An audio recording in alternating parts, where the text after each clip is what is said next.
The radical resistance against Trump, funded and manned by the left throughout his campaign, has shifted into high gear in the wake of his electoral victory. The protests against candidate Trump have turned into riots against President-elect Trump.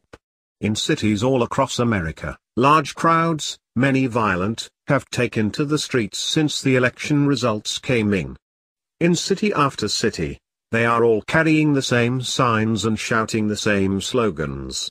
Who is behind these spontaneous protests?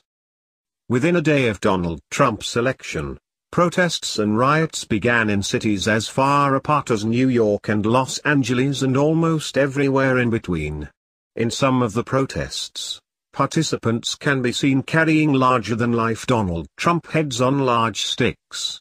In all of the protests, professionally made signs bearing the same images and slogans can be seen. Since the spontaneous uprising began less than a day after the election results were known, it seems odd that the protesters already had signs and Trump heads all ready to go. Given that even a rush print job of that magnitude would be both hard to fill and quite expensive, the questions which need to be asked are: where did those signs and heads come from? Who paid for them? Who rallied the troops on such short notice? Does anyone really believe that all of this is spontaneous? The answers, based on sheer logic alone, would easily be that the protests and riots are likely not spontaneous and that they are being funded and manned by the same deep-pocketed leftists who spawned the earlier protests against Trump during his candidacy and who also created other subversive movements and organizations, such as Black Lives Matter, BLM.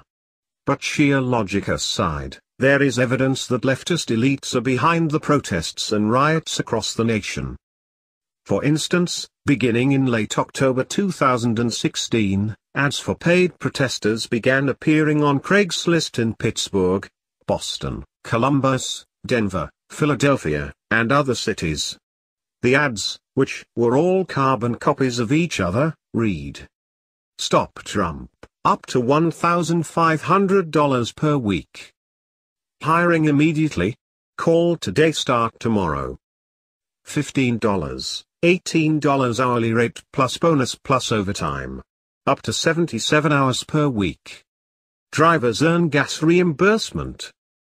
Morning and evening shifts. No previous experience required. Full-time and part-time positions. Weekend positions available. No fundraising. No commission." Each ad carried a phone number to call, which was answered by either a Google voice messaging system or a voicemail belonging to the Community Outreach Group, COG, a for-profit organization formed by Planned Parenthood as a vendor of large-scale advocacy, according to a report by Fox News. While the ads were placed before the election, they are still active, which may indicate that the group is still funding protests. Other leftist organizations have placed similar ads, according to Fox News. MoveOn.org placed a Craigslist ad that said, in part, "We only want protesters under the age of 30. We prefer minorities." In other words, the optics are better if the streets are filled with black and brown young people carrying ready-made signs and chanting prepared slogans. Washington Community Action Network posted an ad on Craigslist offering $15 an hour. Some protesters later told Fox News that they were recruited by the ad. Again, the ad reads, in part, "Students, women, and minorities are urged to apply." It appears that since a sufficient degree of outrage, that which would lead those young minorities to take to the streets on their own, could not be drummed up, it had to be manufactured and hired out. Furthermore, Zero Hedge reported on November 13 about how the protesters were able to mobilize so efficiently. In Chicago, buses, stretching 5 city blocks, were reportedly hired to bring in protesters who presumably were paid for their participation. It appears that the economic hardships created by leftist policies have also created an environment where those unemployed or underemployed millennials who are also historically, economically, and politically ignorant are willing to sign on as the thugs of protest for the continued propagation of those same leftist policies. Interestingly, other millennials, even those who may share in the economic hardships of their peers, who are not ignorant of the historic, economic, and political context, have not participated in taking to the streets to protest a fair election simply because they do not like the outcome.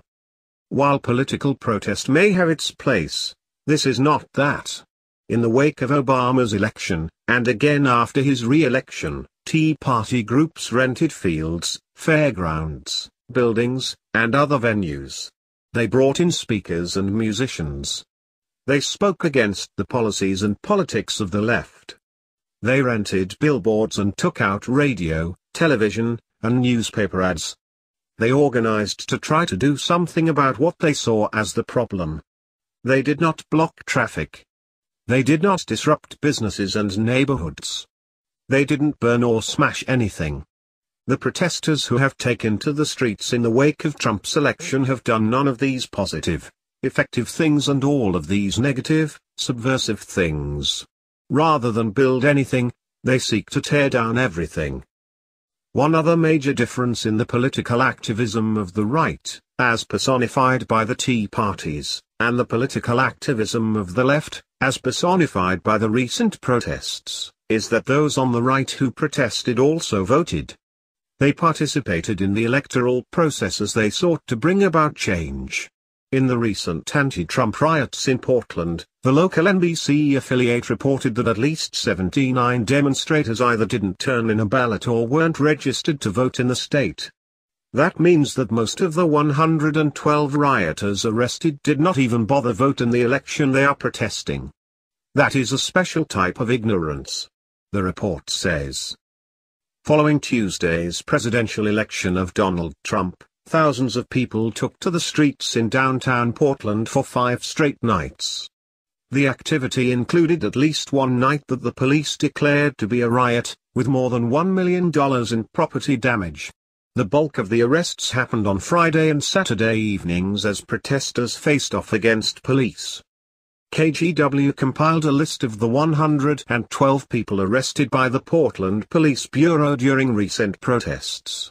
Those names and ages, provided by police, were then compared to state voter logs by Multnomah County elections officials. Records show 39 of the protesters arrested were registered in the state but didn't return a ballot for the November 8 election. 35 of the demonstrators taken into custody weren't registered to vote in Oregon. Taking the arrestees as a sampling, it appears that 70% of the protesters have no one but themselves to blame for being dissatisfied with the election results, since they did not participate in the basic function of citizenship by voting in the election. Of course, if they were among those who were being paid for their participation, their lack of an "I voted" sticker makes much more sense. It was simply not a job requirement. If that is the case, and it is likely, given the facts, then their motivation was at least partially monetary.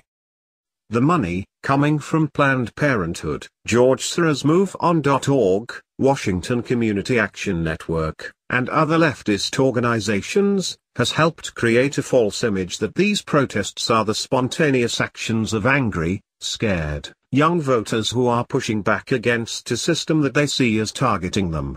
In reality, it is the very leftist organizations behind these protests that are targeting the participants.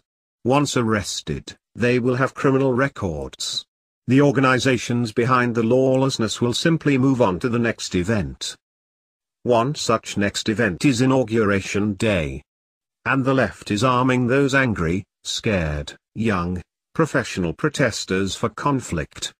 With more than 2 months to fund and organize, the left is planning something big. Just one page on Facebook that is dedicated to the Not My President cause has more than 29,000 interested and more than 8,700 who say they are going. The website of the Act Now to Stop War and End Racism, Answer, Coalition, which is behind the Facebook page, lists more than 14,300 RSVPs. The page says, real social change comes from the bottom, the mobilized grassroots, and not from the centers of institutional power, the professional politicians or the capitalist elites. But that is not what is happening here. The estimated hundreds of thousands who will march on Washington to shut down the inauguration will not be mobilized grassroots activists, they will be manipulated cannon fodder in the service of the leftist elites. And the change they hope to bring about will be nothing more than the same policies which have left them high and dry.